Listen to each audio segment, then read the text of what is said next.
Bueno, este día es especial. Bueno, este día porque es especial. Nos acompaña porque Luis Alberto Arce Catacora, presidente del Estado plurinacional de Bolivia, presidente del Estado plurinacional, el presidente Arce de Bolivia. Es el presidente Arce, nuestro amigo, es compañero, hermano, nuestro amigo, compañero, hermano, fruto de un movimiento indígena, popular, democrático de Bolivia, que demostró una nueva manera de gobernar en favor del pueblo y en favor, en especial, de los más pobres, de los marginados. Fue un gobierno surgido luego de dictaduras, de regímenes autoritarios, un gobierno que encabezó el presidente Evo Morales, un gobierno exitoso por más de una década. Bolivia creció más que en ningún otro país en el continente americano. Recuperaron sus recursos naturales y, lo más importante, sacaron de la pobreza a millones de bolivianos. Ese gobierno atravesó por una situación complicada. Se ejecutó en Bolivia una ruptura al orden constitucional. Se obligó al presidente Evo a renunciar y se estableció un gobierno de facto. Hubo acoso, agresiones Nuestro país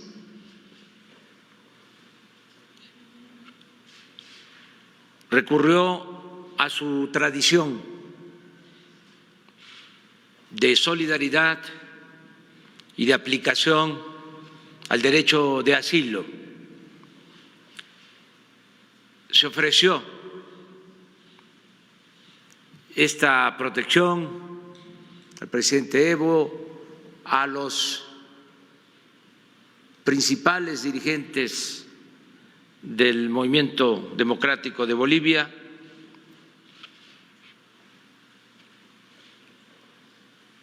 se optó por resolver el problema, la crisis de Bolivia, por la vía democrática,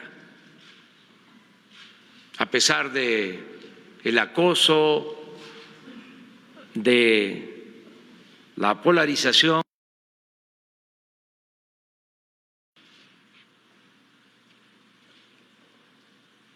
Se optó por resolver el problema, la crisis de Bolivia, por la vía democrática,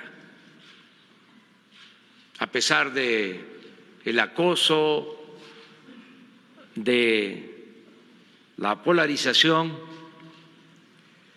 El pueblo de Bolivia resolvió el conflicto de manera democrática y yo diría ejemplar, porque en muy poco tiempo se restableció la legalidad y la gente salió a votar y desde la primera vuelta ganó la presidencia Luis Alberto Arce Catacora, presidente del Estado Plurinacional de Bolivia, que actualmente nos acompaña. Lo invitamos porque mañana en Champotón, Campeche, en el marco de los festejos y celebraciones por los 200 años de nuestra independencia, se va a llevar a cabo un homenaje mañana en Champotón, Campeche, a la resistencia de los pueblos indígenas. Y nos da mucho gusto tener aquí al presidente Arce.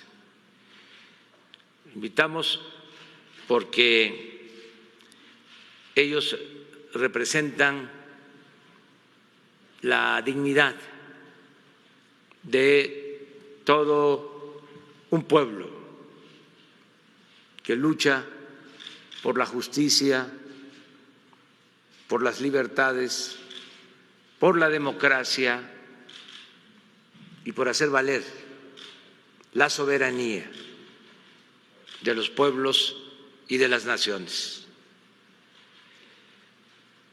Bienvenido, presidente. Y vamos a pedirle que tome la palabra, que manifieste lo que considere y al terminar la intervención del presidente abrimos, como siempre, para preguntas y respuestas en esta conferencia mañanera. Adelante, presidente. Muchísimas gracias, presidente Andrés Manuel López Obrador, canciller de México, nuestro canciller que nos acompaña, al pueblo mexicano. Doble felicidad estar nuevamente acá en la República de México. Primero, por la invitación que nos hizo el presidente Manuel López Obrador para participar de la actividad que mencionaba cuando me antecedía la palabra. Pero segundo, es una felicidad venir a México, esta vez ya no en calidad de refugiado, de asilado, ante el golpe perpetuado en mi país en noviembre de 2019. Estuvimos acá tratando de acondicionarnos a la nueva vida que nos esperaba, hasta que fuimos convocados por nuestras organizaciones sociales como candidato a la presidencia por el Movimiento al Socialismo IPSP en Bolivia. Durante esos 2 meses que me ha tocado estar acá en México, he recibido muchísima solidaridad del pueblo mexicano. Cuando caminaba las calles de Ciudad de México, pasábamos como si fuéramos mexicanos, pero cuando hablábamos se notaba que éramos extranjeros. Y entablaba conversaciones con el pueblo, comiendo nuestras tortas en la calle, nuestros tacos en la calle con la gente compartiendo, y ellos me preguntaban lo que había pasado en Bolivia y recibía una absoluta solidaridad. También acá en México fui invitado a dar varias conferencias sobre lo que había sucedido, sobre lo que habíamos hecho en Bolivia con nuestro modelo económico, social, comunitario, productivo, que lo aplicábamos a partir del año 2006, con indicadores, como mencionaba nuestro presidente Manuel López Obrador, de crecimiento económico, pero también de importantes resultados en materia social. Redujimos la pobreza, de pobreza extrema, de 38% a 15%. Redujimos el índice de Gini, que mide la desigualdad, que juntamente con Brasil hacia el año 2005 era Bolivia uno de los países más concentradores del ingreso en pocas manos, con un indicador de 0,60, y lo bajamos a 0,48, es decir, en la región siendo de los últimos en tener el indicador más concentrador en realidad de ingreso en pocas manos, pasamos a ser la quinta economía, el quinto país mejor distribuido el ingreso. Aumentamos la esperanza de vida en esos 14 años de nuestro gobierno. En Sudamérica, por ejemplo, Brasil, que es el que nos seguía en el aumento de esperanza de vida, lo hizo en cerca de 3 años, en ese periodo, 2006-2019, y nosotros habíamos reducido, o más bien, habíamos incrementado la esperanza de vida en 10 años durante todo ese tiempo. Los indicadores sociales eran muy buenos, la economía crecía y vino el golpe de Estado que nos dejó lamentablemente un país quebrado, un país técnicamente destrozado y que hoy nos toca reconstruir. Cuando volvimos a Bolivia, llegando del avión, todo lo contrario de lo que habíamos recibido acá en México. Acá en México, llegando el avión, en el avión, recibimos la solidaridad del gobierno mexicano, del pueblo mexicano. Solidaridad que nunca nos vamos a olvidar. Solidaridad que nosotros siempre vamos a mantener en un lugarcito especial en nuestros corazones, todos quienes hemos sufrido esa persecución política. Llegando al país decía todo lo contrario. Ni siquiera yo había hecho migración en mi país Ya estaba la policía esperándome con una citatoria. No se respetaron ahí debidos procesos, no se respetaron ahí derechos humanos.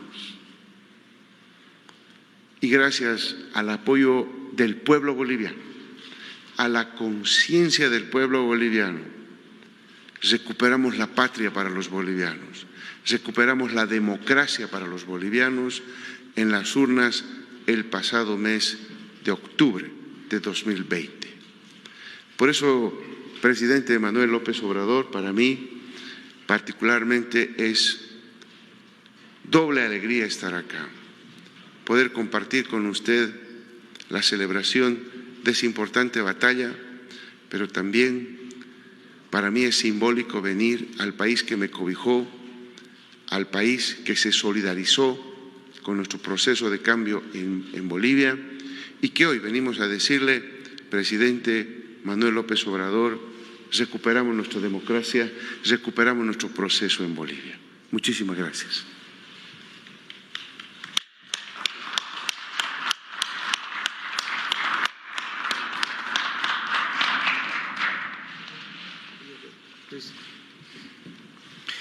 Pues si les parece,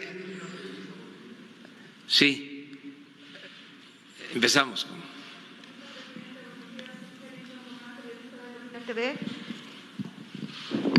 ¿Cómo está, presidente? Buenos días. Buenos días. Soy periodista de Bolivia TV, de Bolivia. Helen San Román, es un agrado estar en su país.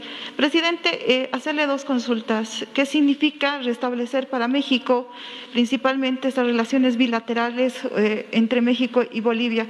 Y para el presidente Luis Arce también la misma pregunta. ¿Qué significa para Bolivia restablecer estas relaciones después de este golpe de Estado que ha habido en nuestro país? Muchas gracias. Bueno, para nosotros es muy satisfactorio el que se haya recuperado la democracia en Bolivia y que se haya logrado sin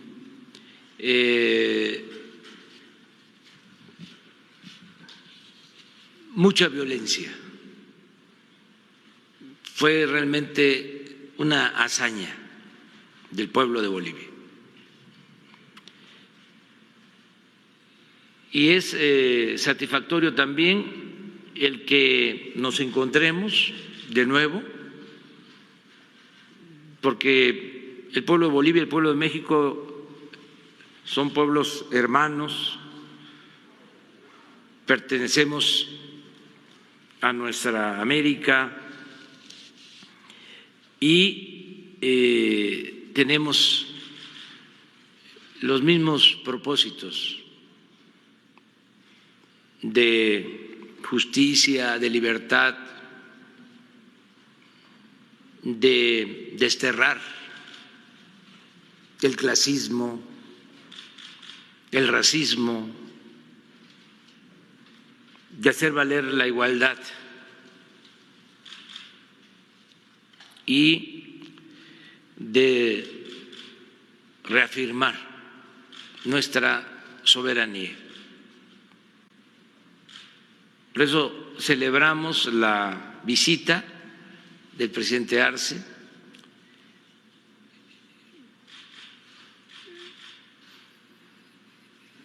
Repito, es admirable lo que hicieron durante la presidencia de Evo Morales en estos tres indicadores: crecimiento económico, ejemplar,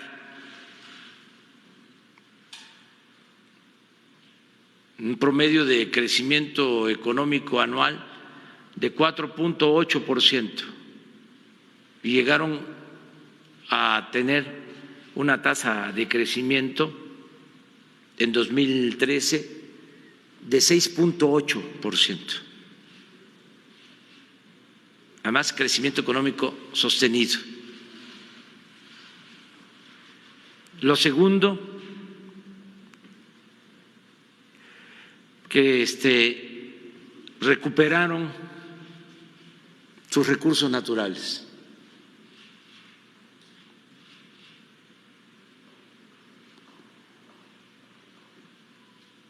No dejaron de participar las empresas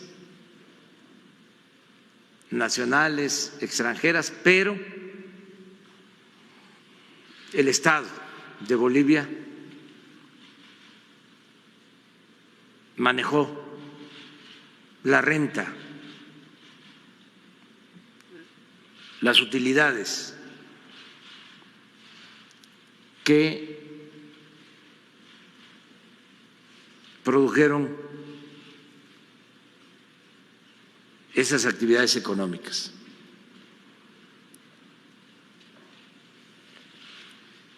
Y eso dio lugar a lo tercero, que fue lo más importante de todo: el bienestar del pueblo.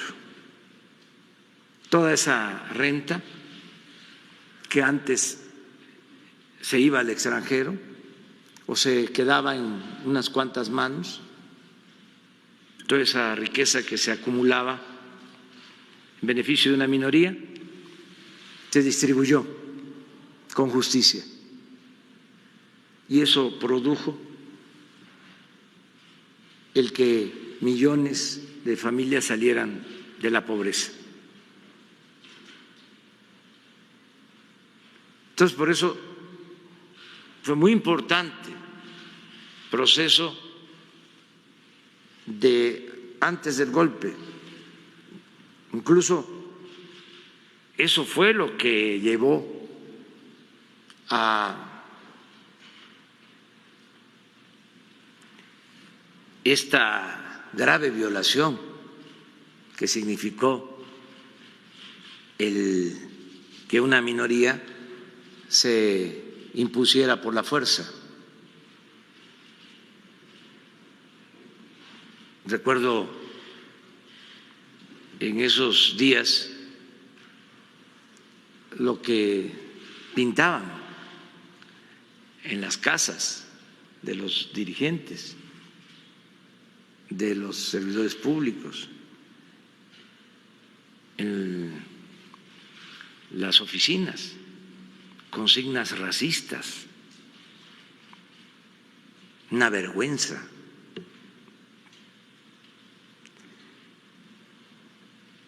Pero todo eso fue como una mala noche, como una pesadilla. Fue pasajero.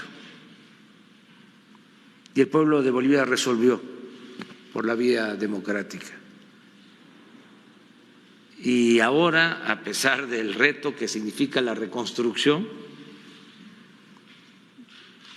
con el apoyo de la gente, estoy seguro de que van a volver a recuperar el camino del crecimiento con justicia, con bienestar, porque el progreso sin justicia es retroceso.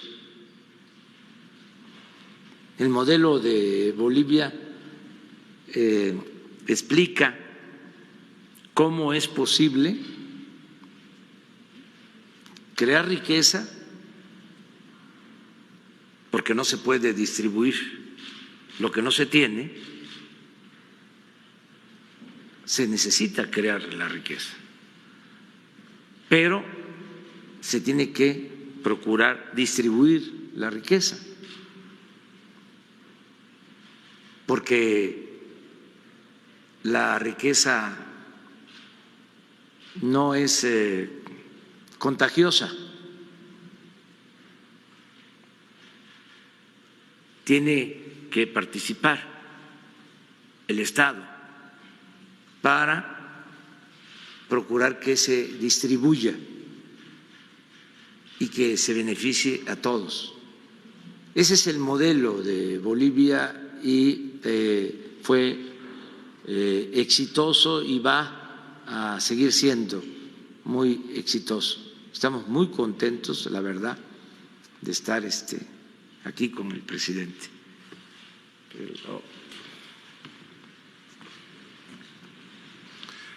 Muchas gracias. Bueno, para nosotros primero estar acá presentes significa restablecer nuestras relaciones entre países.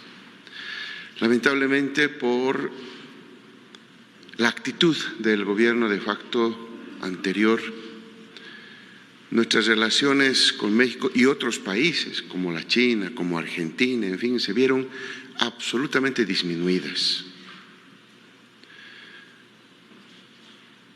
A tal punto que nuestra embajadora, que nos ayudó tanto cuando estuvimos allá en momentos tan complicados, especialmente para mi persona cuando yo salía del país, donde pese a tener un salvoconducto, la instrucción era que Luis Alberto Arce Catacora no salga del país, teniendo el salvoconducto firmado por el propio gobierno de facto. Tuve que atravesar una serie de improperios, abusos de la policía boliviana en el aeropuerto de El Alto. Y seguramente por eso a nuestra embajadora de México allá en Bolivia la tenían en la mira y la llamaban, como ustedes han visto en la prensa, en cada momento a la Cancillería de ese momento del gobierno de facto. Esas relaciones de dos países hermanos que tienen mucho en común, que tienen mucho para poder trabajar en común, se mermaron por un tema absolutamente ideológico político por parte del gobierno de facto. Y para nosotros estar acá es dar el impulso y reivindicar todo el trabajo que hizo la diplomacia mexicana en nuestro país, recuperar esa hermandad entre ambos pueblos, donde tenemos muchísimos temas en que conversar. Somos muy parecidos, bolivianos y mexicanos. Tenemos muchas cosas en común que podemos trabajar, pero eso se hace con diálogo, eso se hace abriendo las puertas, y por eso cuando nuestro presidente Manuel López Obrador nos invitó, inmediatamente dijimos que sí, porque es una muy buena oportunidad para impulsar nuevamente las relaciones entre dos países hermanos.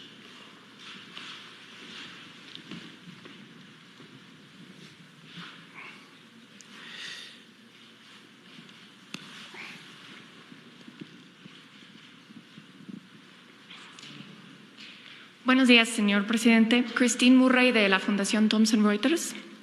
Esta semana publicamos una nota sobre la enfermedad de Chagas en México, una enfermedad parasitaria que puede agrandar el corazón y causar muerte súbita.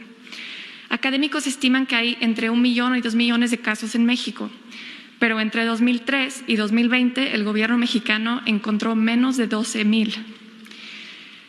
Hace 2 semanas fui a pueblos indígenas en el municipio de Oxcutzcab, en Yucatán, y hablé con pacientes que habían sido diagnosticados con Chagas por investigadores.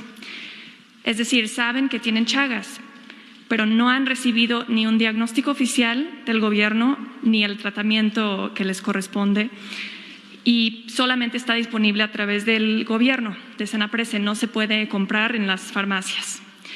Hay muchos problemas distintos, entre ellos falta de capacitación de médicos, falta de pruebas proactivas y falta de conocimiento general de la enfermedad, ¿no?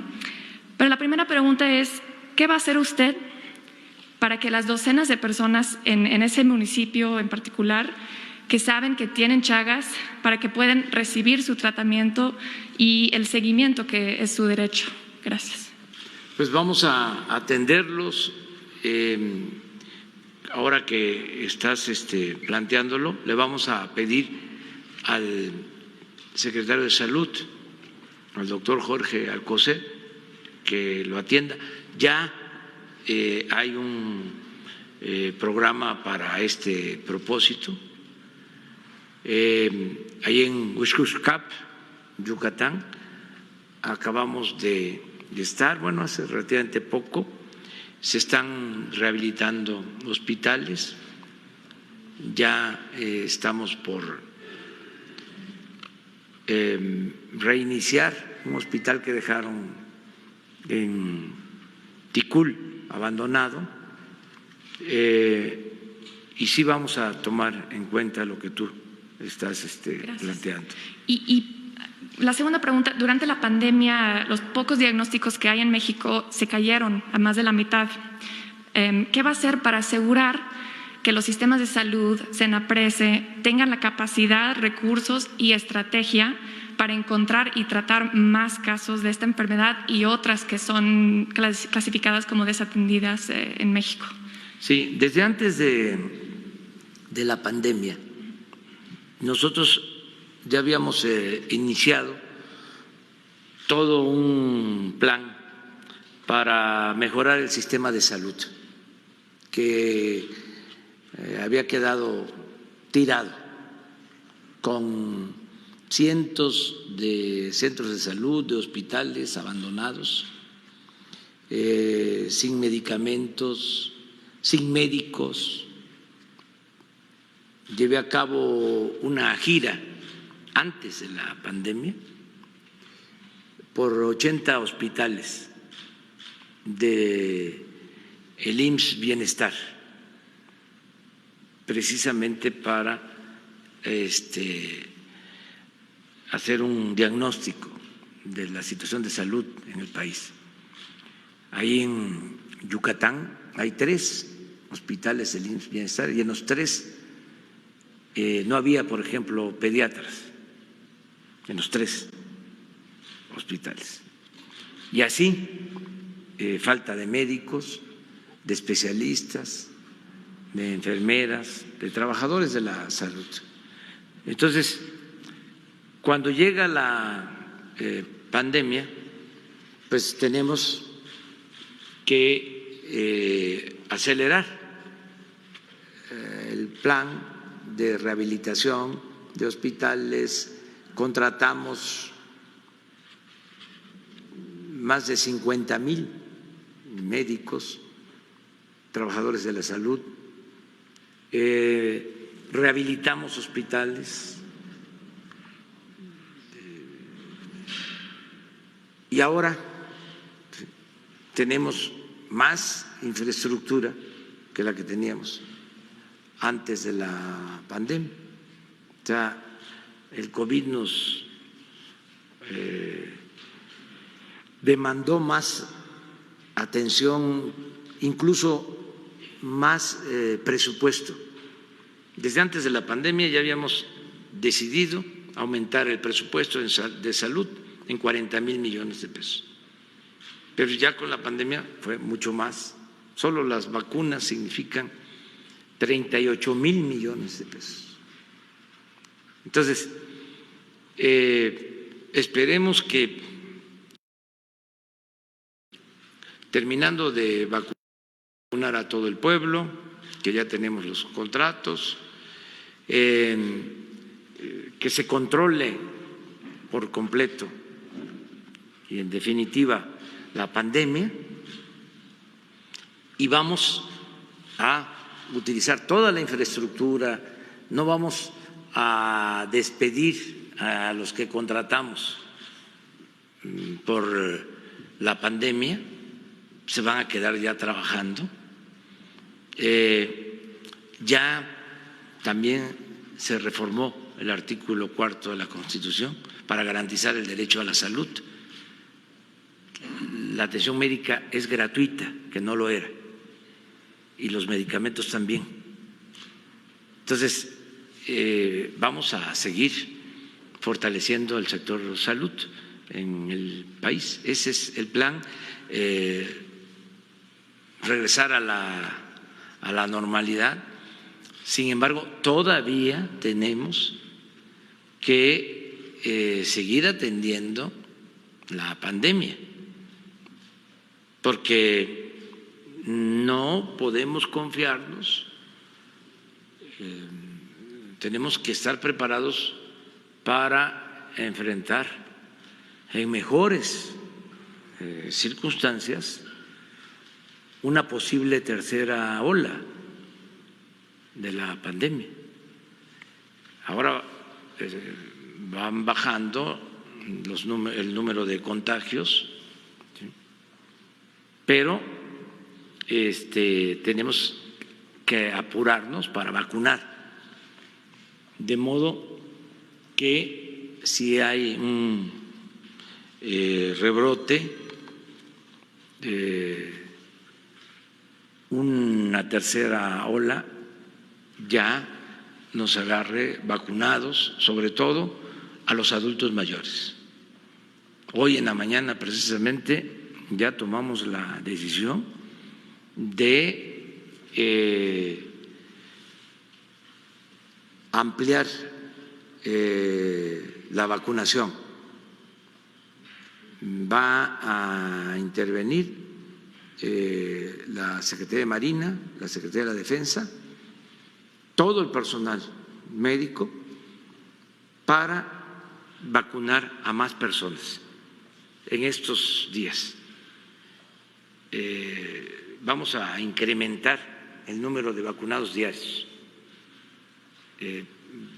Tenemos alrededor de 4 millones de vacunas disponibles y les vamos a aplicar pronto. Y también el secretario Marcelo Ebrard me ha informado que a finales de esta semana, el domingo o lunes, nos envían de Estados Unidos 2.700.000 dosis de la vacuna AstraZeneca y también la vamos a aplicar. Entonces, que terminemos de proteger a nuestra gente con la pandemia y seguir adelante en el plan de garantizar la atención médica a todos los que lo requieren. Muy bien. De Bolivia ya no hay otra. Bueno.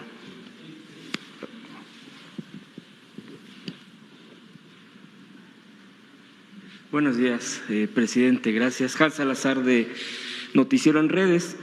Pues aprovechando, por supuesto, la visita del presidente boliviano, preguntar, a propósito de las vacunas, el avance que se tiene en nuestro país y que se ha ido acrecentando, ¿hay posibilidad en un futuro inmediato apoyar, ver hacia América Latina, como lo ha hecho, como lo ha dicho más bien en otras ocasiones, particularmente a Bolivia, para poder ver este apoyo y preguntar, por supuesto, al presidente, si me permite, el presidente boliviano, Luis Arce, cómo van en el avance de la aplicación de las vacunas, qué plan tienen, y aprovechando, pues, preguntar, de acuerdo al crecimiento de Bolivia en estos años que usted ya ha mencionado, ¿qué recomendaciones le daría a México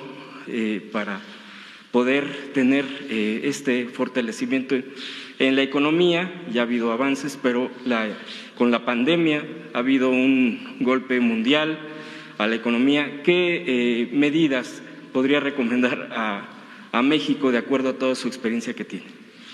Bueno, acerca de la solidaridad con la entrega de vacunas a países que no tienen completo acceso a las vacunas. Nosotros presentamos en la ONU una resolución que fue aprobada casi por unanimidad para evitar el acaparamiento de las vacunas y que todos los pueblos, todas las naciones contaran con vacunas. Se creó este mecanismo COVAX que tiene ese propósito. Ya empezó a entregar la ONU a través de este mecanismo vacunas en países con población marginada, con población pobre, pero no es todavía suficiente. Tiene que hacer un esfuerzo mayor la ONU y los llamamos a eso, a que se apliquen, porque es muchísimo más el porcentaje de las vacunas que se están comercializando, ¿sí? De manera directa entre laboratorios y gobiernos, que lo que distribuye la ONU. Es un porcentaje menor. Y estamos hablando de que todavía hay muchos países que no tienen una sola dosis de la vacuna para evitar el COVID. Entonces, en ese campo todavía hay muchas cosas que se tienen que hacer. En lo que corresponde a México, me gustaría que Marcelo Ebrard les explicara los acuerdos que tenemos, no solo con la ONU, sino con AstraZeneca, la vacuna que se está envasando en nuestro país, la forma en que se va a distribuir, porque incluye también apoyar a países del continente americano. Y luego Luis contesta la otra pregunta. Con su permiso. Buen día, con su permiso, señor presidente. Señor presidente, bienvenido, Lucho. Rogelio, muchas gracias por estar aquí también, y a toda la distinguida comitiva de los hermanos de Bolivia. Nos da mucho gusto siempre recibirlos en esta que es su casa. Bueno, de manera muy breve decir que, como ustedes recordarán, en agosto del 2020 se firmó un convenio en el que participaron los laboratorios Max Science de Buenos Aires, el laboratorio Leomont, la Fundación Slim, con desde luego la simpatía, el respaldo y el acompañamiento del presidente Alberto Fernández de Argentina y el presidente Andrés Manuel López Obrador de México. Propósito, primero, hacer un acuerdo de transferencia de tecnología. Esto es relevante porque hoy en día, como ustedes saben, se está debatiendo en el mundo y nos ha instruido el presidente que promovamos esa postura, cosa que hicimos recientemente en el Consejo de Seguridad de la ONU. Se ha promovido que las patentes sean liberadas. Ese sería el momento en el que las muy contadas farmacéuticas que han desarrollado, muchas de ellas con recursos públicos de sus países, la tecnología para las vacunas, pues la liberaran y la pusieran a disposición de todo el mundo. Bueno, el acuerdo con AstraZeneca que estoy refiriendo es un acuerdo precursor de esta medida, porque se hizo un convenio para transferir la tecnología una vez que la Universidad de Oxford señaló que estaba dispuesta a compartir con los laboratorios AstraZeneca su desarrollo de esta vacuna, siempre y cuando no tuviese fines de lucro y estuviese a disposición de los diferentes países que pudieran producirla. Bueno, entonces en agosto se firmó un convenio con esa filosofía, con esos rasgos, señor presidente, con su promoción, para entonces hacer la transferencia de tecnología. Se hizo. Después se hizo un convenio también para que los laboratorios que acabo de referir en Buenos Aires produjeran la sustancia o el principio activo de la vacuna y que en México se hiciera el envasado, llenado y proceso final. Cuando decimos envasado puede sonar como que es algo muy simple, pero no, es algo muy complejo. Ya decía yo en alguna conferencia anterior que puede equivaler o proporcionalmente es alrededor del 35-40% de todo el proceso. Bueno, entonces se hizo ese convenio. Se ha estado enviando a México el principio activo. Ya tenemos, vamos a recibir hoy otros 6 millones de dosis. En total tendríamos ya 18 millones de dosis en los laboratorios Leomont, de acuerdo a ese convenio, y están ya en el proceso para terminar y empezar la distribución para México y toda América Latina, los que tienen contratos, todos los países que tienen contratos o pedidos, a partir de la tercera semana de abril, una vez que han sido completados todos los procedimientos. La síntesis de todos esos procedimientos tienen que ver con seguridad y confiabilidad de lo que se está haciendo. Pero entonces, desde un principio, México, así como Argentina, tomaron la decisión de facilitar y promover el acceso de toda América Latina y el Caribe a esta vacuna. Con otras vacunas lo hemos propuesto, con otras empresas, pero ahora la única con la que estamos produciendo también en México es CanSino, y CanSino también está en la disposición y tiene acuerdos con varios países de América Latina. Y celebro que así sea. Entonces, hay que predicar con el ejemplo, y México siempre ha estado preocupado, como ya lo dijo el presidente, de garantizar el acceso universal. Urgimos a COVAX para que vaya más a prisa. Ha señalado el señor presidente aquí que hay 67 países del mundo que no tienen una sola vacuna. Hay 10 países del mundo que tienen más del 70% de las vacunas. Y que eso no es justo. Y que si en esta hora que estamos enfrentando una pandemia, en la que solo podemos salir adelante si todos tenemos acceso, si en esta hora las instituciones multilaterales no son capaces de garantizarlo, pues entonces ¿en cuál? Es ahora que hay que hacerlo. Pero en fin, en síntesis, con AstraZeneca estamos ya muy cerca, como lo acabo de decir, de que se distribuya a toda América Latina, lo cual va a ser un gran paso para América Latina y el Caribe. De que sí podemos actuar juntos, sí podemos resolver este tipo de retos tan importantes, y sí podemos garantizar que nuestros pueblos tengan acceso a lo que tienen derecho. Es cuanto, señor presidente.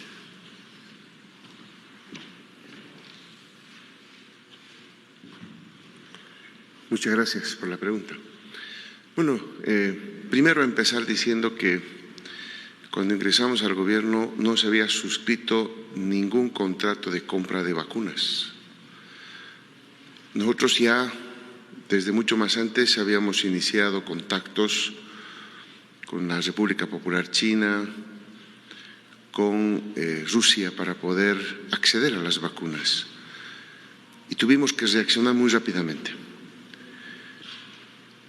Ingresamos, como lo explicaba el canciller acá de México, al sistema COVAX, pero el sistema COVAX a Bolivia le cubría solo una pequeña parte de la población. Así que nosotros inmediatamente tomamos contacto con los proveedores de la vacuna Sputnik V y la vacuna china para poder contratar.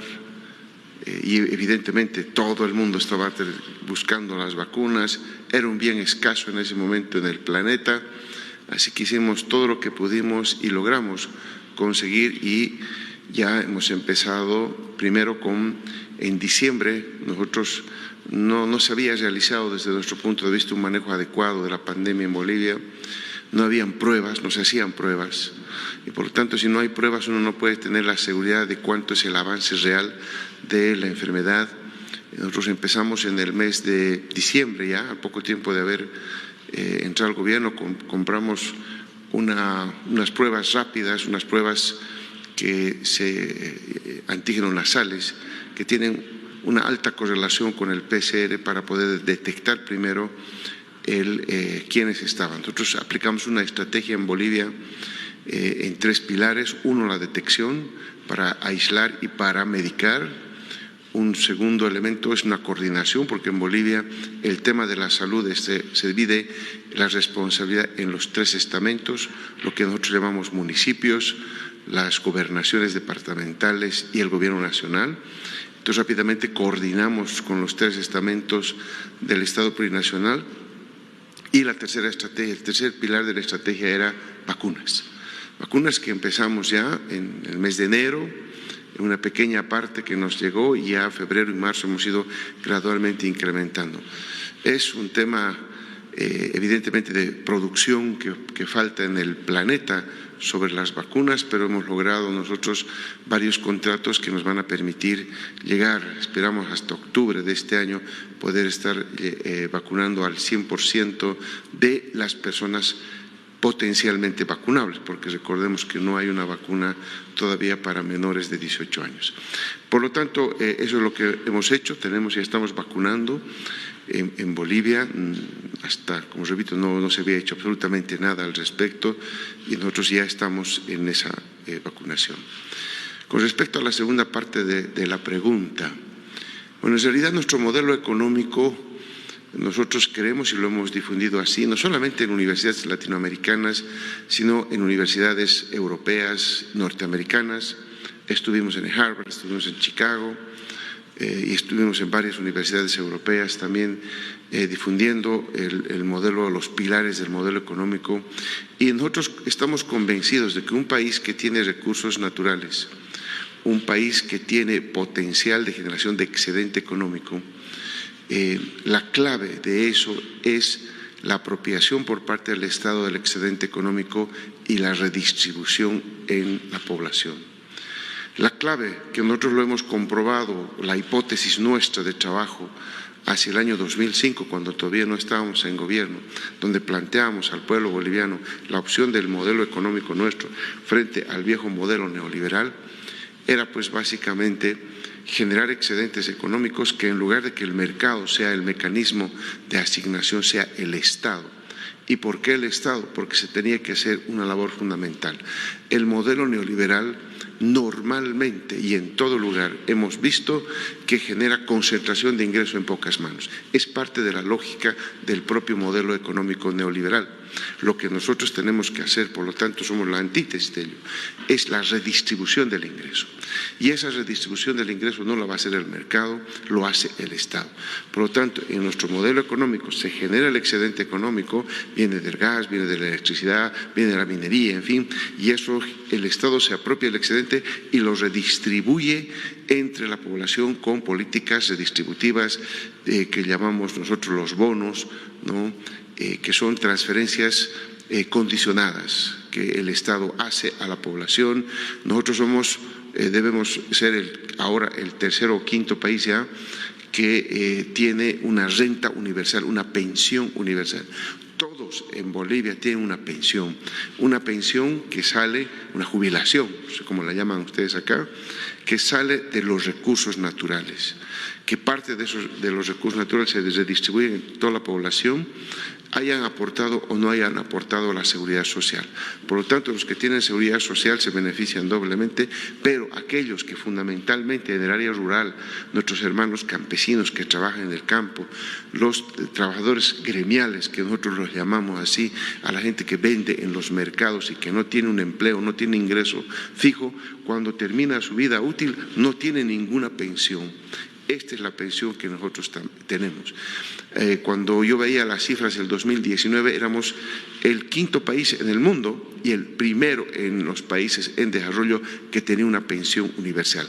Esa pensión universal es parte de la redistribución del ingreso que tuvimos nosotros en nuestro gobierno. Por lo tanto, el modelo es sencillo. Generar excedentes, el Estado se apropia, se redistribuye en la sociedad y conformamos una sociedad más igual. Una sociedad más igual, y ahí está la hipótesis, crece más rápidamente, ¿no? Y esa es una de las explicaciones por qué en Estados Unidos, en Europa, en este momento, el crecimiento es sumamente lento. Y ha habido varios trabajos de investigación que se han publicado a nivel internacional de cómo tanto en Estados Unidos como en Europa ha habido grandes concentraciones de ingresos en pocas manos. Cada vez hay más y más ricos y cada vez más ricos y cada vez empieza a recrudecer la pobreza en estos países. Por lo tanto, la antítesis nuestra es redistribuir el ingreso para generar un crecimiento sostenido, equitativo y dar oportunidades a todos.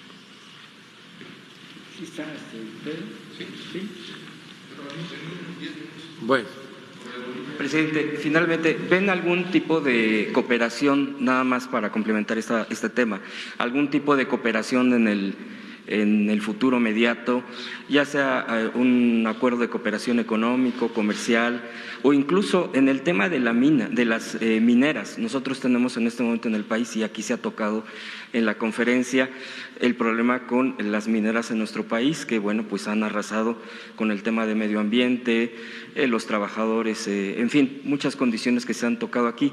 Ahí se pudiera tocar en este encuentro algo al respecto, o incluso en un futuro por parte de equipos tanto de México como de Bolivia. Gracias. Sí, estamos hoy terminando la conferencia. Vamos a convivir, vamos a desayunar y luego hay una reunión de trabajo bilateral para llevar a cabo una exploración, un análisis de los temas de cooperación en lo económico, en lo social, en lo cultural, para lograr un acuerdo inicial entre los dos países. Para eso tenemos la reunión el día de hoy.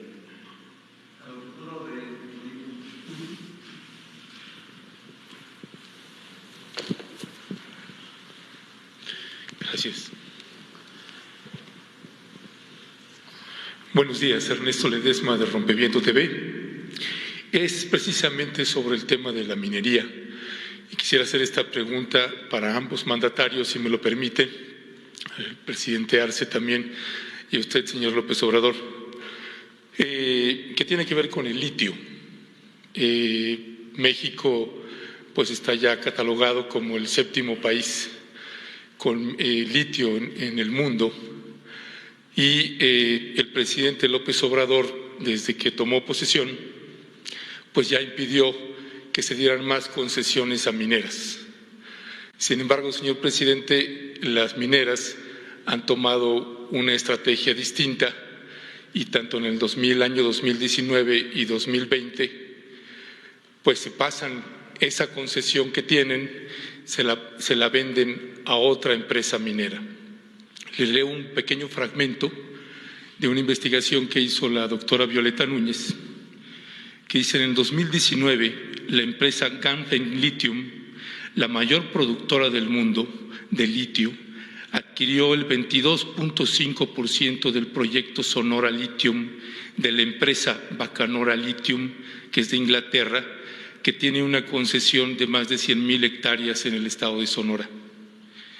En el 2020, Bacanora, en octubre de 2020, Bacanora vendió su participación del 50% a Deutsche Lithium, un proyecto de litio, y de ahí, a su vez, a Sindal Lithium.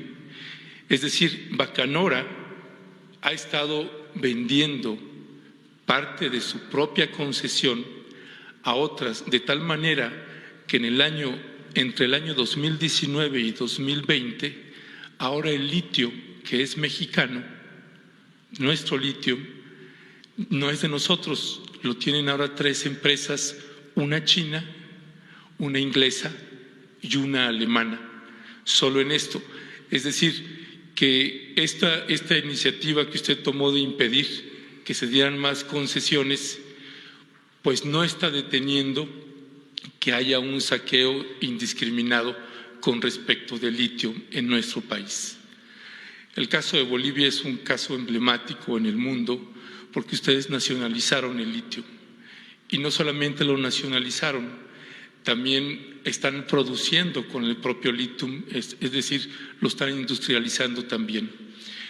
La pregunta que sería para usted, señor presidente Arce, sería: ¿qué beneficios ha tenido para Bolivia el hecho de que se haya nacionalizado el litio, y en qué se traduce en términos de ingresos económicos para los bolivianos, y que a su vez, como bien lo señalaban hace un momento, pues se distribuye ese ingreso, se canaliza ese ingreso a programas sociales para tener una dimensión, y particularmente para los mexicanos y particularmente para las empresas que se oponen a esto y que luego le hacen una guerra ahí al gobierno del presidente López Obrador.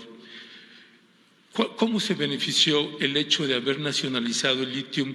¿Cuál es la dimensión de eso para tener un espejeo en lo que toca a nuestro país? ¿Y cuál sería su valoración de esta estrategia que ahora manejan las empresas, que aunque no haya concesión, ellos la están concesionando? Luis. Gracias, presidente. Bueno, en realidad fue justamente uno de los objetivos del golpe de Estado. Bolivia estaba avanzando, como bien lo mencionaba el periodista, en la industrialización. Teníamos ya un acuerdo muy avanzado con una empresa alemana que para Bolivia, que entraba como socio mayoritario en esta empresa, íbamos a beneficiarnos de la planta, la tecnología y todo ello en Bolivia para producir y exportar baterías de litio desde Bolivia. Hasta ahí nosotros habíamos avanzado en la minería. Nosotros estábamos ya en la separación del cloruro de potasio, el carbonato de litio, ya lo estábamos produciendo. Es más, en el departamento de Cochabamba ya había una empresa que estaba produciendo vehículos con batería hecha en Bolivia, aunque evidentemente la producción era bastante pequeña, pero ya era prometedora. Con litio boliviano teníamos nuestros propios vehículos que circulaban en ese departamento.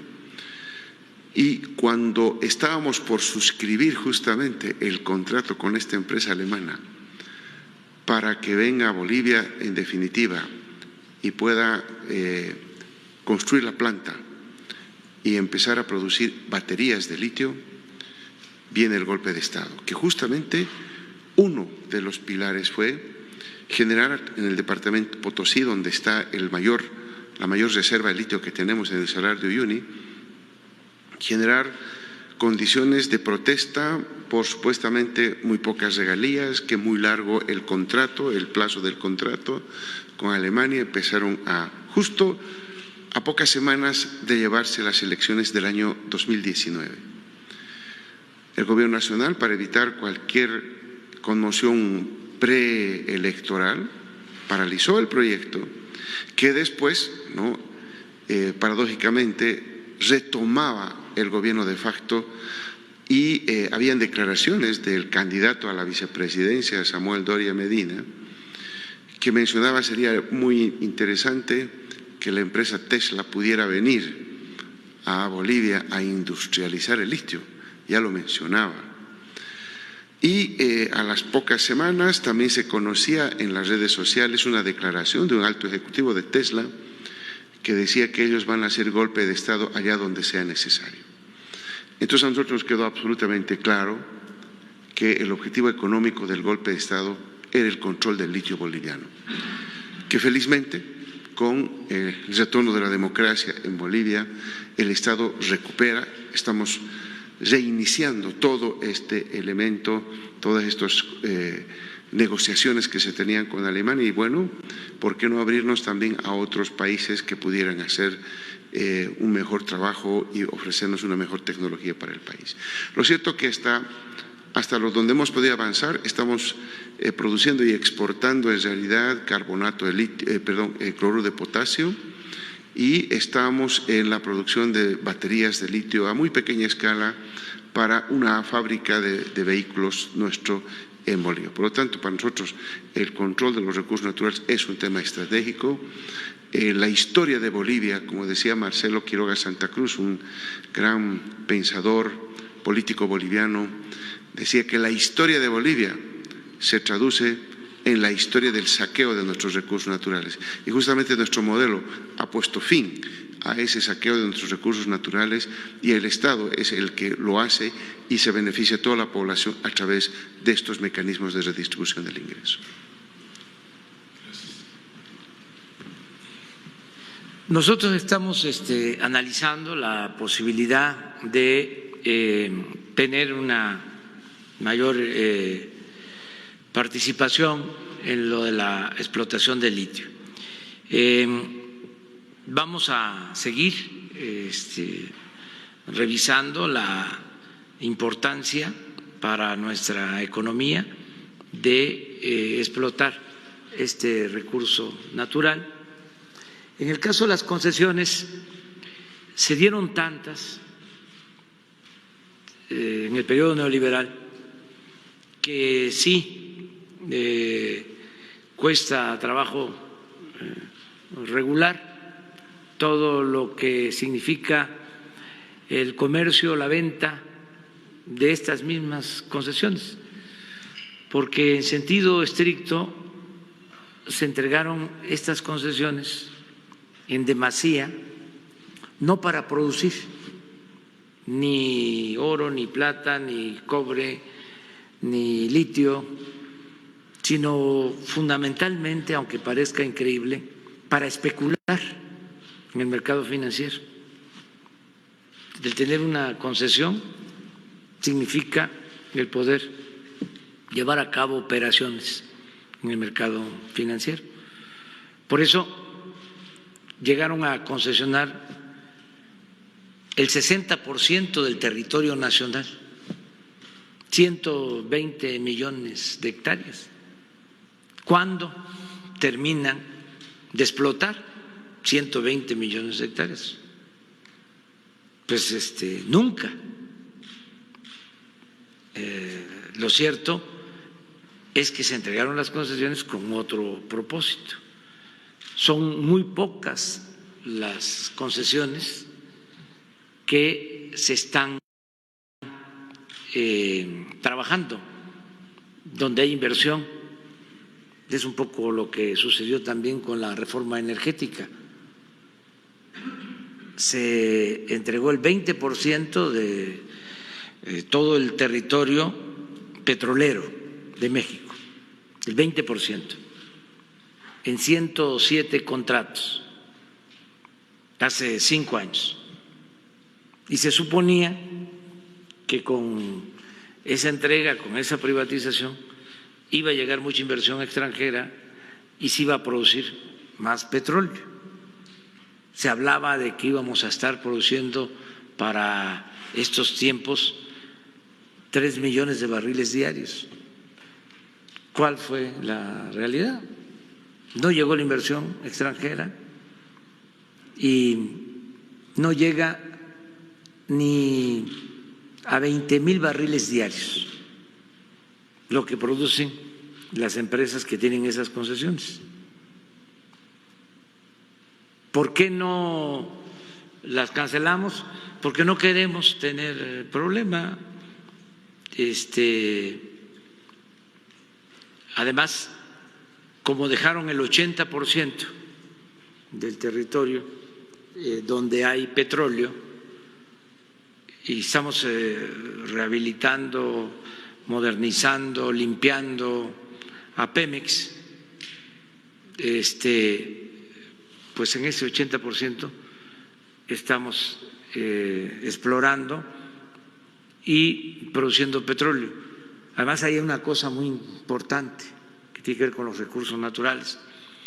Nosotros ya tomamos la decisión de no producir más allá de lo que necesitamos para el abasto de nuestro mercado interno. O sea, vamos a cuidar este recurso que no es renovable.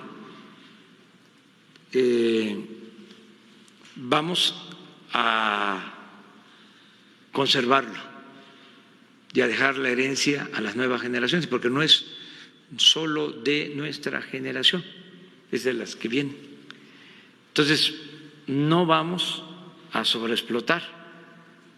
Se llegó a producir en 2004, 2003, 2004, 3.400.000 barriles diarios de petróleo. ahorita estamos a la mitad. Lo que vamos a extraer de petróleo va a ser la mitad aproximadamente de lo que se extrajo durante el sexenio de Fox. Y esto tiene que ver con la protección del medio ambiente. Lo digo porque ahora que se aprobó la ley eléctrica, se argumentó mucho de que las empresas cuidaban el medio ambiente y estaban generando energía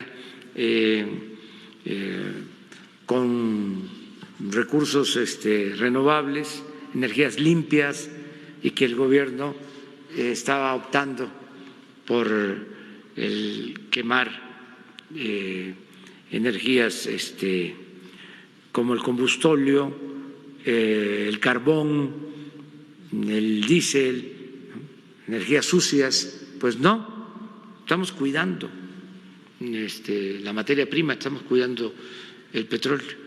Y el caso del litio lo vamos también a revisar. No tenemos nosotros problemas porque en el tratado que se suscribió con Estados Unidos se acordó de que el manejo de los recursos naturales de México es una decisión soberana de los mexicanos. El que se haya establecido esta cláusula en el acuerdo, en el Tratado de Libre Comercio, llevó a una negociación tensa, difícil, de más de una semana de rupturas de las pláticas con el gobierno de Estados Unidos. Afortunadamente se aceptó nuestra condición y no están comprometidos los recursos naturales de México. Somos independientes para hacer de esos recursos naturales lo que más convenga a nuestro país y a nuestro pueblo. Gracias, señor presidente. Antes de pasar sí, ¿va a pasar algo? Sí, ¿nos alcanza para? Sí, después. Sí, sí, para cerrar y antes de pasar a mi siguiente punto, es precisamente sobre la ley minera, que esta ley minera, que en la revisión textual de la ley minera, que contraviene el artículo 27 constitucional, pues también es posible derogar, suspender las concesiones, según señala el artículo 43, que dice: el derecho para realizar las obras y trabajos previstos por esta ley se suspenderán cuando estos pongan en peligro la vida o integridad física de los trabajadores o de los miembros de la comunidad, o causen o puedan causar daño a bienes de interés público, afectos a un servicio público o de propiedad privada. Si la vista de inspección que en su caso se practique revela peligro o daño inminente, la Secretaría dispondrá de inmediato la suspensión provisional de obras y trabajos, al igual que las medidas de seguridad para adoptarse dentro de un plazo que se fije. Hay varios artículos a partir del 43, 44 y 45 que es nada más una sugerencia que se pueda revisar, porque precisamente esta ley minera, si usted lo expone como ha expuesto otros temas, el artículo, por ejemplo, 6º, 13º y 19º de la ley minera, es decir, cómo afecta a nuestra nación, es un despojo a la nación esa ley minera. Si se revisara y ustedes, incluyendo la nacionalización del litio, señor presidente, con el respaldo popular que usted tiene, créame que habríamos millones de mexicanos respaldando un planteamiento de esta naturaleza, porque es precisamente los proyectos mineros quienes más muerte han generado a pobladores que se han opuesto a eso. Es nada más para complementar esta parte. Sí. Nosotros vamos a seguir garantizando que no se destruya el territorio, que se cuiden los recursos naturales y que se cuide la vida. No se van a entregar nuevas concesiones y también decir que en el tiempo que llevamos se han cancelado concesiones, pero no por decisión de la autoridad, sino porque los que tenían estas concesiones y antes no pagaban impuestos, aunque la ley les demandaba que pagaran impuestos, siempre lograban que se les condonaran los impuestos. Como ahora ya no hay la condonación de impuestos porque está prohibido por la Constitución, que esa fue una de las reformas que se llevó a cabo, ahora ya, esas concesiones las están devolviendo y se están recuperando para la nación. Es un proceso que se ha venido dando desde que llegamos al gobierno. Ahora hay menos superficie concesionada porque como no pueden evadir el pago de impuestos, prefieren entregar las concesiones. Pero ese es otro asunto. Muy bien, vamos al aeropuerto. Luis, aquí los lunes, martes y ahora están llegando vacunas y causan pues mucha satisfacción en el pueblo porque es proteger a la gente y ahora nos están llegando vacunas. Es el doctor Pedro Centeno. ¿Qué nos informas? Gracias, señor presidente. Buen día tenga usted. Saludo al presidente Luis Alberto Arce. Estamos aquí en el aeropuerto de la Ciudad de México, señor, recibiendo el embarque número 20, es el vuelo 34. Hoy en este lote que está observando usted, están llegando 170.625 vacunas de Pfizer y nos dan un total en el país de vacunas que han llegado de 9.758.845 vacunas para continuar con la vacunación en nuestro país. ¿Es cuánto, señor presidente? Muchas gracias, Pedro. De modo que ya estamos por llegar a 10 millones de dosis. Así es, señor. Prácticamente mañana llega 1 millón de Sinovac y con eso estaremos rebasando los 10 millones, señor presidente. Muchas gracias, Pedro. Muchas gracias. A la orden, señor. Buen día. Esto es muy importante, el que sigan llegando las vacunas. Para información de Luis, nuestro invitado especial, presidente de Bolivia, hemos logrado buenos acuerdos con las farmacéuticas. Esta farmacéutica Pfizer ha cumplido con los compromisos, el contrato que suscribimos con ellos, se han portado bien. Solo 3 semanas suspendieron la entrega porque decidieron ampliar sus plantas, pero este laboratorio ha estado a la altura de las circunstancias, ha cumplido. Y también AstraZeneca y los gobiernos se han portado muy bien. Los gobiernos de la República Popular de China nos están ayudando. Junto con Pfizer son las dos vacunas, ¿no?, que más han llegado.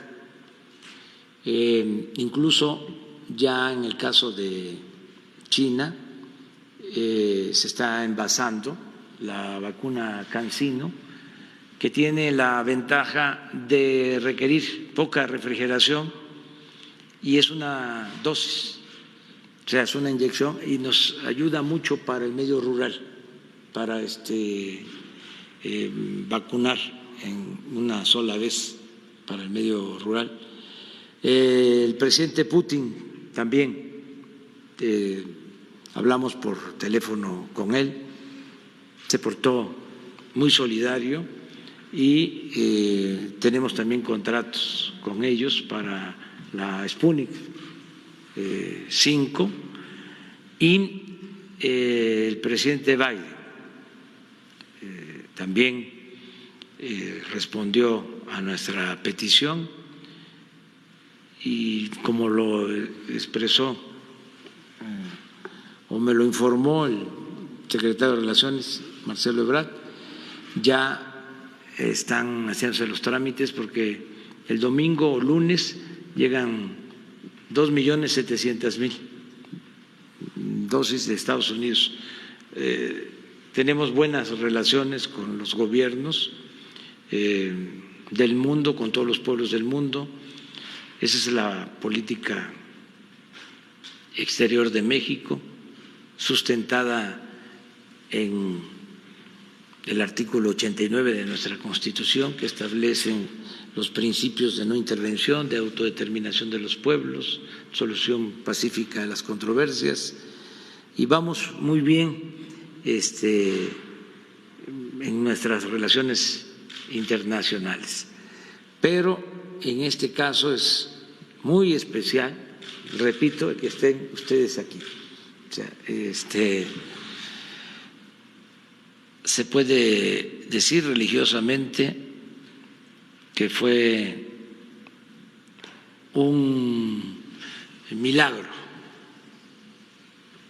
se puede decir en lenguaje laico,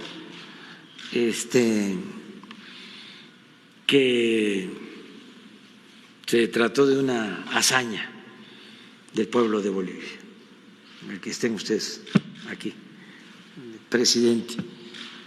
Me decía Luis de que ya tenía el salvoconducto y no podía salir, lo que ya explicó, y estuvo a punto de no salir.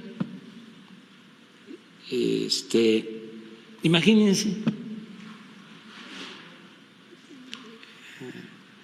lo que hubiese sucedido. Por eso la importancia de nuestra política exterior, que se la debemos a nuestros antepasados, desde el presidente Juárez,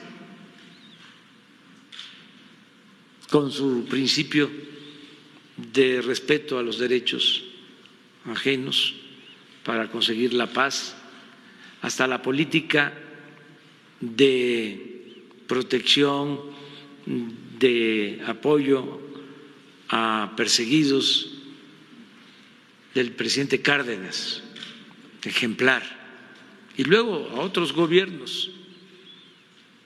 Yo quiero también aquí aprovechar para hacerle un gran reconocimiento, ya lo hicimos, pero volver a destacar la labor de nuestra embajadora en Bolivia, que nos va a acompañar el día de hoy, porque ella fue fundamental en toda esta actuación del Gobierno de México. También agradecerle mucho a las Fuerzas Armadas de nuestro país, porque recibieron la instrucción de ir a Bolivia para traer al presidente Evo lo hicieron en circunstancias también difíciles porque no se portaron tan bien algunos gobiernos del Cono Sur. No querían incluso que el avión volara por su espacio aéreo. No querían permitirnos cargar combustible, turbocina al avión. Sin embargo, hubieron otros que ayudaron. Me gustaría que hiciera memoria Marcelo. Además ya no están esos gobernantes. Sí, señor presidente. Sí, bueno, fue todo un periplo, como ustedes recordarán, en situaciones muy difíciles, muy adversas. Apenas se pudo salir en tiempo. Nos demoramos para poder salir, o sea, demoraron los compañeros, porque de ida el avión había bajado en Lima, recargó combustible, fue a Bolivia, y de regreso ya no nos dieron autorización, y no estaba previsto. Entonces, con el apoyo también de Alberto Fernández, el actual presidente de Argentina, las autoridades de Paraguay nos dieron autorización, ya muy tarde, pero ya era muy entrada la noche, la madrugada, para recargar. Luego hubo que seguir casi el límite fronterizo, pero la Cancillería de Brasil sí nos dio permiso de entrar a su espacio aéreo porque es muy difícil de ser tan exactos y no queríamos crear un incidente internacional. Después hubo que rodear Perú porque no teníamos permiso. Ecuador primero dijo que sí, y ya que íbamos a ingresar al espacio aéreo nos dijeron que no, que lo estaban viendo, en fin. Entonces hubo que rodear el espacio de Ecuador. Gracias a la habilidad de nuestro comandante de las Fuerzas Aéreas, por instrucciones del señor secretario de la Defensa Nacional, quien estaba al mando, que es quien dirige la Fuerza Aérea Mexicana, pudo sortear todo esto que acabo de describir, que se oye fácil, pero es muy complejo, porque te modifican el plan de vuelo y por lo tanto la disponibilidad de combustible y se vuelve incierto el vuelo. Bueno, pues lo sorteó muy bien con el apoyo. Paraguay fue clave porque si no hubiésemos tenido su autorización ya en la madrugada para llegar al aeropuerto y recargar, no íbamos a poder sacar a Evo y a sus acompañantes del punto en el que estaban. Un punto además muy incierto porque de un momento a otro se esperaba que llegaran a privarlo de la libertad o algo peor todavía. Entonces, ese fue el periplo al que hace referencia el señor presidente, y ya posteriormente Ecuador ya no tuvimos dificultades en el resto de los países para que llegara a México el vuelo con Evo Morales, presidente Evo Morales en ese tiempo, a bordo. Ese fue es una crónica muy resumida de los hechos. Sí, el segundo tema tiene que ver con el poblado de Ayutla, Oaxaca, presidente. Tiene 3 años, más de 3 años y medio sin agua.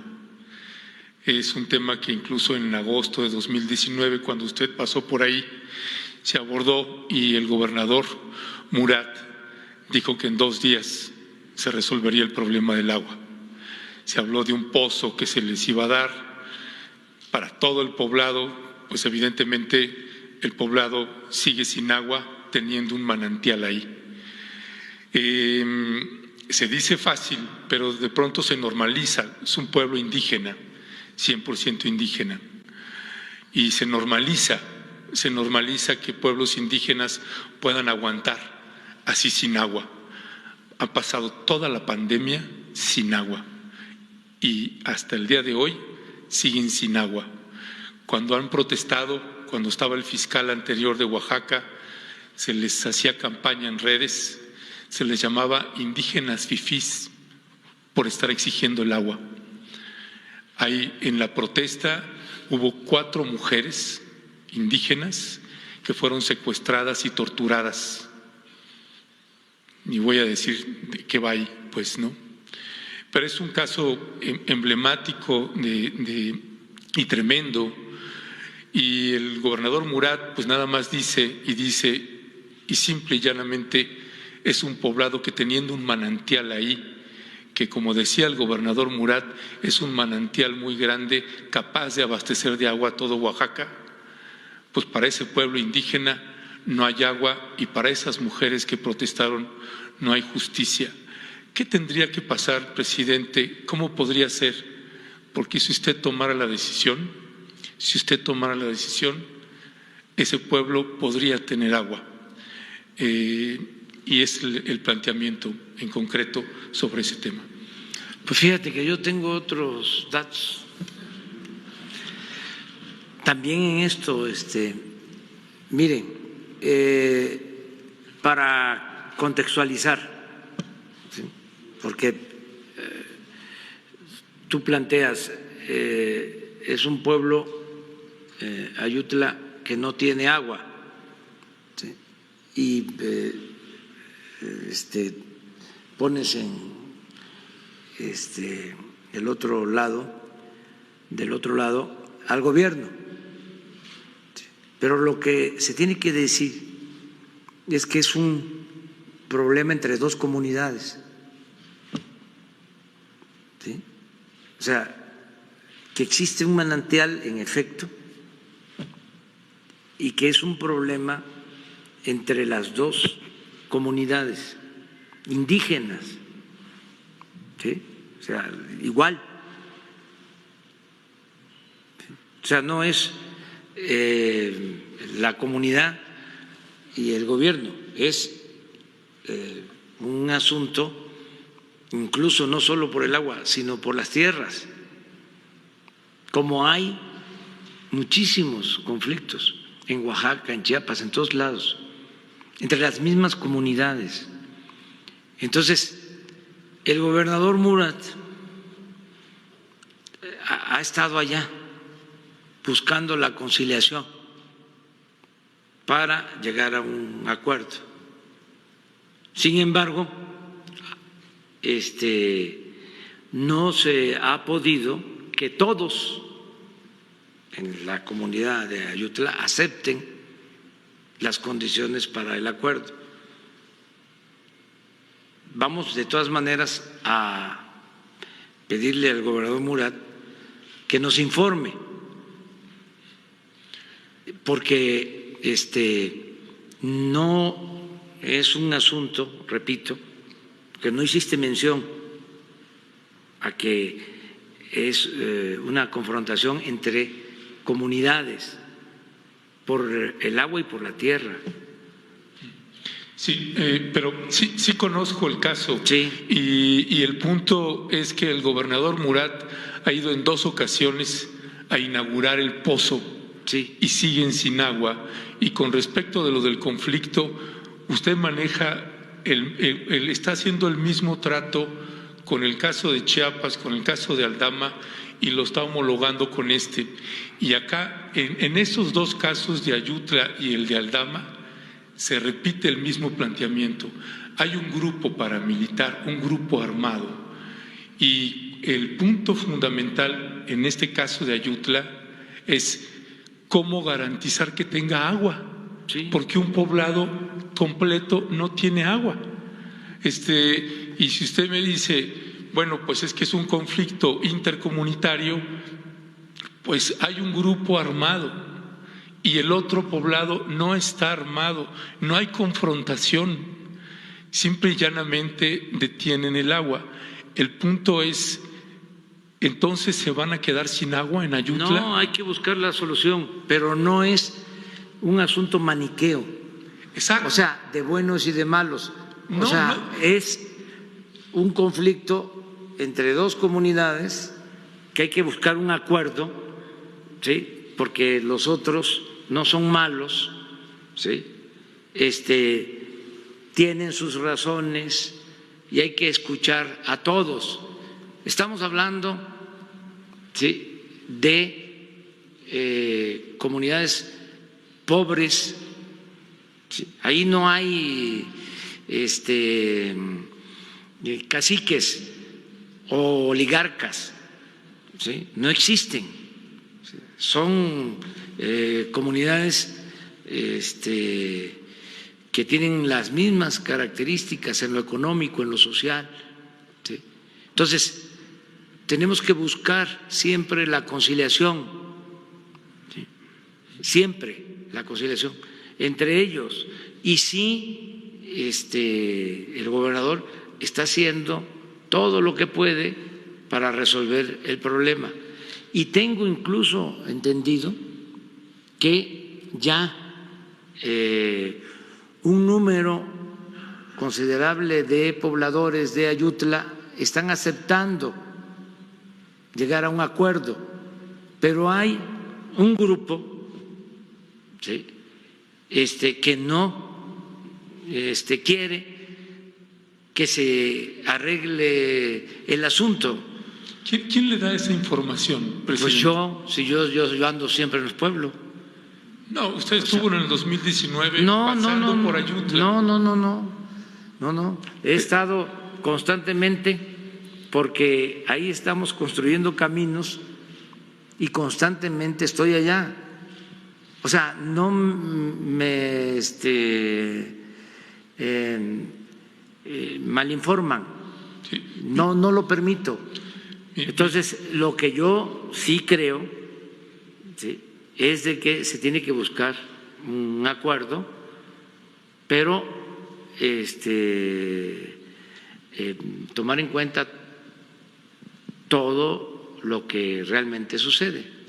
Ya me estoy apoderando del micrófono. No te preocupes. Sí, mire, para eso es nada más es un tema que ahí necesitan agua, y la respuesta que usted está dando, desde mi punto de vista, ojalá me equivoque, es que va a pasar otro año sin agua. No. Ese poblado ya se está resolviendo. Y incluso ofrecemos que mañana, ¿sí?, vamos a presentarte un informe aquí, lo vamos a presentar a la gente. O sea, pero quiero mañana en Campeche, y no en Campeche, porque hoy mismo, ¿sí?, le vamos a pedir un informe, no solo al gobernador, sino al presidente municipal de Ayutla. ¿Podría ser el viernes aquí? Mejor, para que yo pueda estar. Sí, pero nada más es el informe. Sí. De acuerdo. Muchas gracias. Sí. El tercer tema, presidente, es el caso de ejecución extrajudicial. La ejecución extrajudicial, la primera en su gobierno, perpetrada por el ejército mexicano, hoy hace 9 meses en Nuevo Laredo, Tamaulipas. Hace 2 días se abordó aquí ese tema sobre una familia que está aquí acampando, el papá y la madre del joven que fue ejecutado y la primera desaparición forzada. Hay videos donde se ve el ejército, se publicaron el año pasado, obtuvimos los videos originales y obtuvimos también ya las fotografías del joven Damián, que fue ejecutado por el ejército mexicano y está atado de los pies.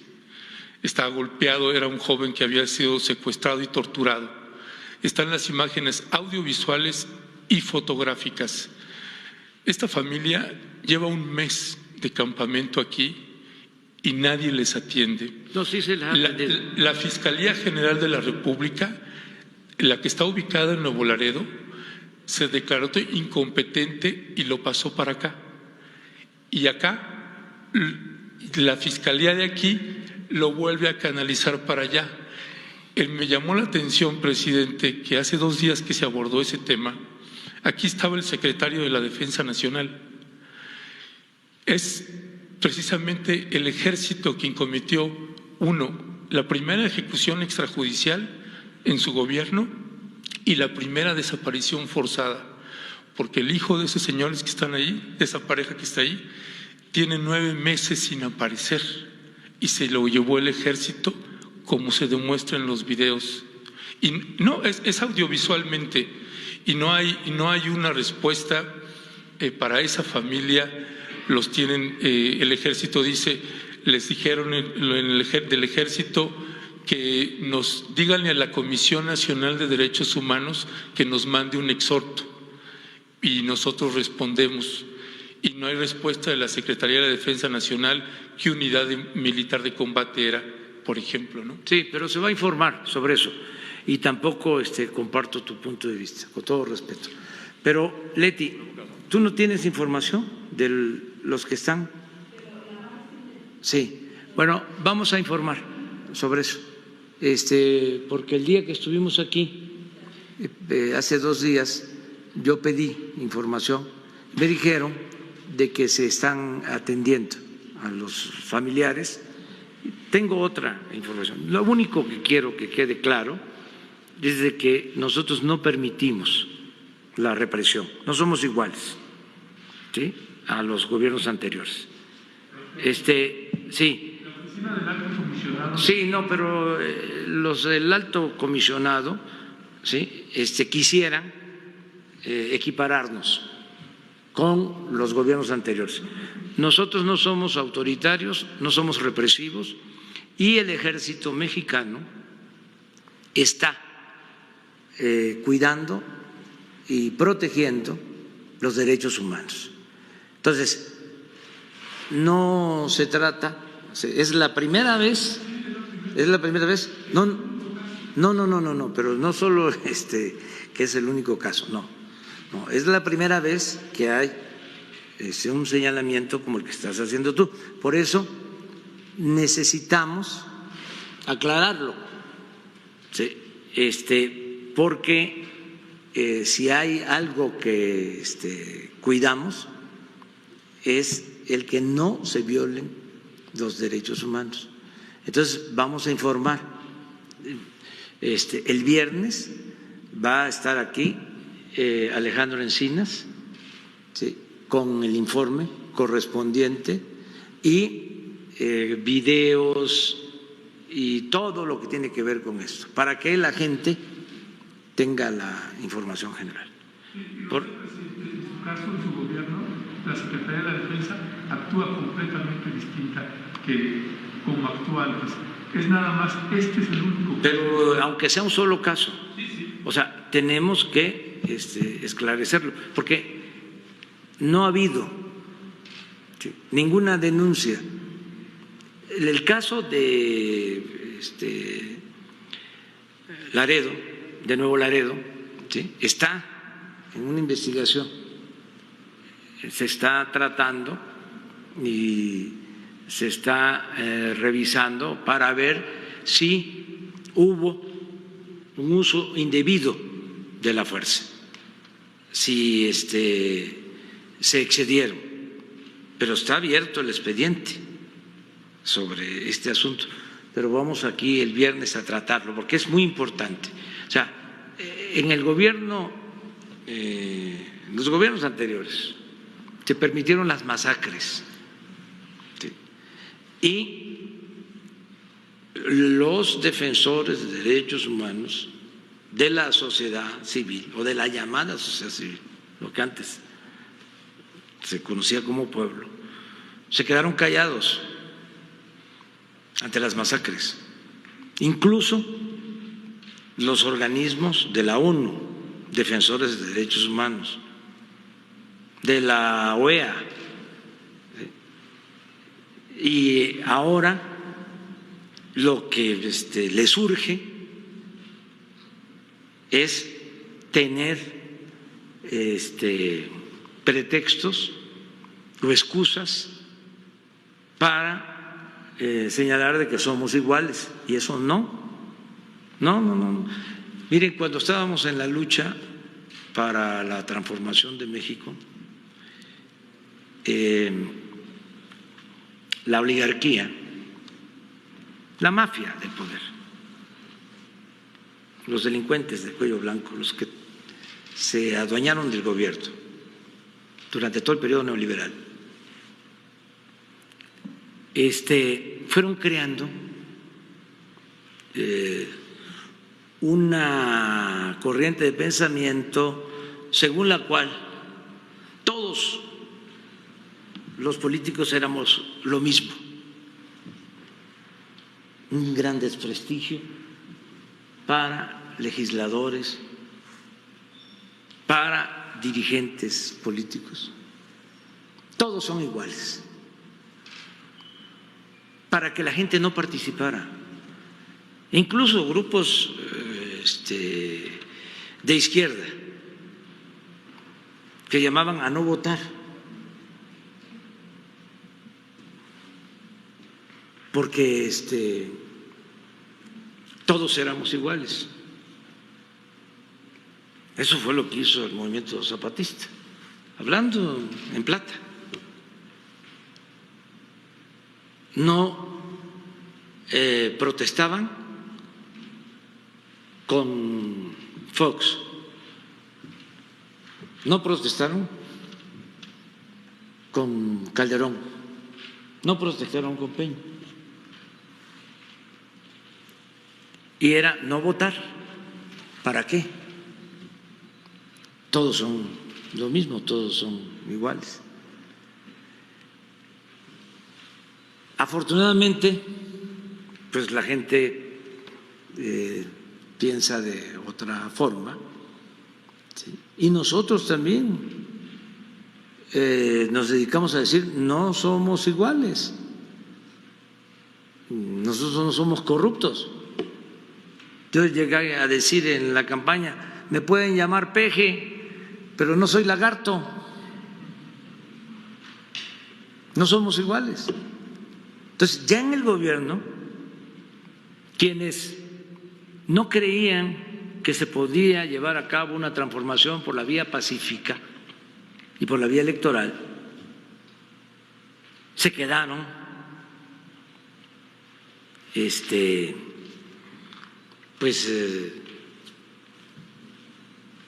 ofendidos, porque se apostaba de que desde el flanco izquierdo, que solo por la vía armada se podía llevar a cabo la transformación. Y nosotros dijimos, no, se puede por la vía pacífica, creando conciencia en la gente. Es más,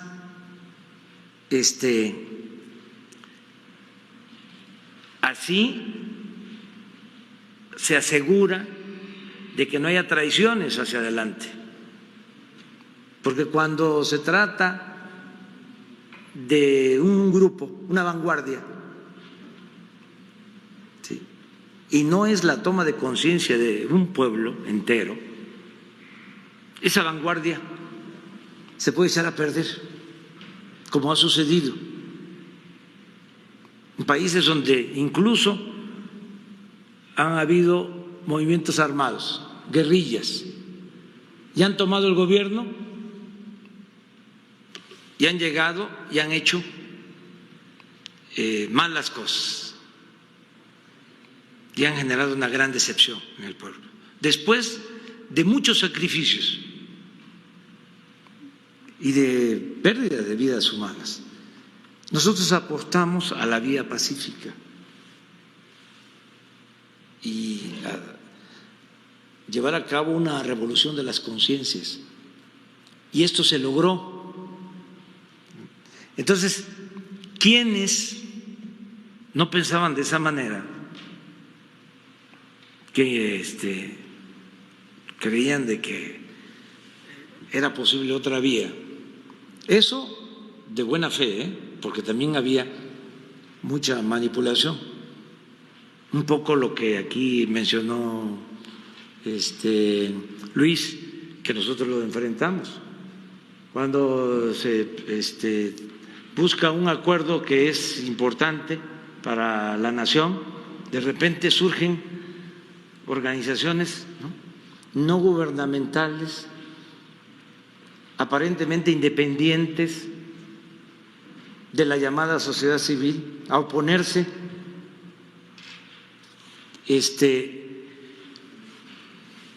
que de una u otra forma reciben apoyos de transnacionales y hasta de gobiernos extranjeros.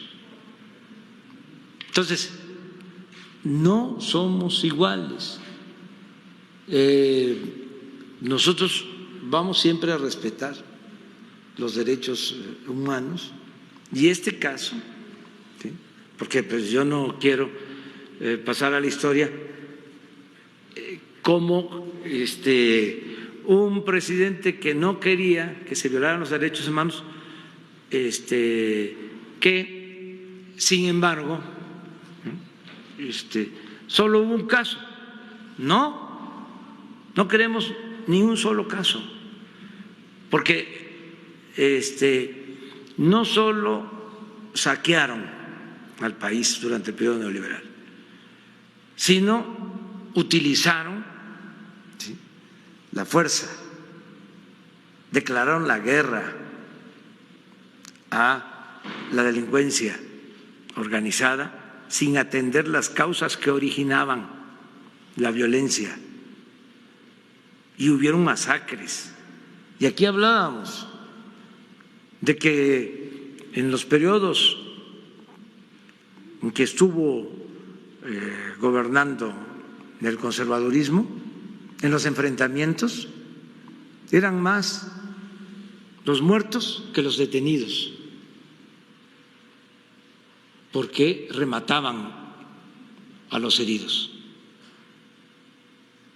Eso nunca, jamás.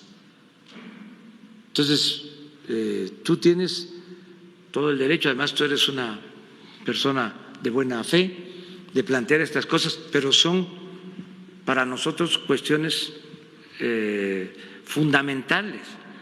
Cuando comenzábamos el gobierno, me hizo una entrevista un grupo de La Jornada, que es para mí el mejor periódico de México, por lo que ha significado ese periódico en la defensa de los movimientos sociales, en defensa de los opositores. Ese es el periódico más vinculado a las causas sociales. Bueno, pero como es un periódico también plural y que tiene ahí a personas libres con todas las corrientes del pensamiento, de repente un buen periodista me dice, ¿por qué hay vuelos rasantes del ejército en las comunidades de Chiapas, en la zona zapatista? Espérate, ¿de dónde sacas eso? O sea, le aclaré. Sí, Luis Hernández, un buen periodista. Entonces, porque yo no estoy en condiciones de aceptar lo que considero no corresponde a la realidad. Entonces, defiendo, ¿sí?, mis principios, mis ideales, y siempre digo lo que pienso. ¿Y por qué Luis plantea eso? Por su simpatía al movimiento zapatista. Entonces, recibe información y además se les hace relativamente fácil, ¿no?, imaginar de que somos iguales que los que se fueron. Dicen, no, ya llegaron al poder. Sí, nada más que nosotros tenemos una concepción distinta de lo que es el poder.